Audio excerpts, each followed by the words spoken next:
Welcome to CM times news. Annamayya జిల్లా కేవీపల్లి మండలం గొరకంపల్లిలో ఏనుగుల గుంపు పంట పొలాల్లో బీభత్సం సృష్టించాయి. స్థానికుల కథనం ప్రకారం ఏనుగులు బొప్పాయి చెట్లు విరగ్గొట్టడం, టెంకాయ చెట్లను నెలకూల్చాయి. పొలాలకు ఏర్పాటు చేసిన బోరు ధ్వంసం చేసి నీటి సరఫరా కోసం వేసిన పైపులను తొక్కివేయడంతో అవి విరిగిపోయాయి. దీంతో రైతులు తీవ్ర ఆందోళనకు గురయ్యారు. ఇప్పటికే సాగు ఖర్చులతో ఇబ్బందులు పడుతున్న సమయంలో ఈ ఘటన మరింత నష్టాన్ని మిగిల్చిందని బాధిత రైతులు వాపోతున్నారు. ఏనుగుల సంచారం కారణంగా గ్రామస్తులు భయాందోళనకు గురవుతున్నారు.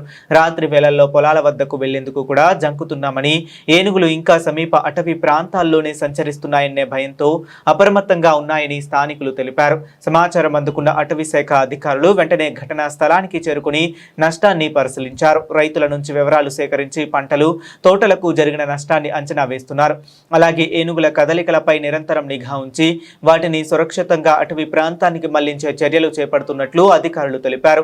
అటవీ శాఖ అధికారుల ప్రాథమిక అంచనా ప్రకారం దారి తప్పిన ఈ గుంపులో సుమారు 6 నుంచి 8 ఏనుగులు ఉన్నట్లు భావిస్తున్నారు. గ్రామస్తులు అప్రమత్తంగా ఉండాలని, ఏనుగులు కనిపించిన వెంటనే అటవీ శాఖకు సమాచారం అందించాలని అధికారులు సూచించారు. రైతులకు జరిగిన నష్టంపై ప్రభుత్వం తగిన పరిహారం అందించేలా చర్యలు తీసుకోవాలని బాధితులు వెంకటరమణ కోరుతున్నారు. నమస్కారం సార్, మాది కేవీపల్లి మండలము, అన్నమయ్య డిస్టిక్, నూతనకాల గ్రామము, గొరకంపల్లి. ఉప్పుతోళ్ళ నాగయ్య కుమారుడు ఉప్పుతోళ్ళ వెంకటరమణ. మాకు వచ్చేసి పొలము, ఈ టెంకాయ చెట్లు ఇవంతా ఏనుగులు 20 ఏనుగుల దాకా గుంపు వచ్చి నైటే ఈ పొలము, టెంకాయ చెట్లు అంతా నాశనం చేసేసినాయి. మొత్తం దగ్గర 5 లక్షలు 6 లక్షలు నష్టమైంది. దయవుంచి మా ముందు దయవుంచి మా పేద రైతులకి మీరే సాయం చేయాలని కోరుతున్నాం. టెంకాయ చెట్లు, మడి, టింకర్ పైపులు, బోర్లు, వైర్లు అంతా ధ్వంసం చేసినాయి. ఒకటి కాదు సార్, దగ్గర 20 దాకా వచ్చినాయి ఏనుగులు. మొత్తం పంట నష్టం చేసినాయి.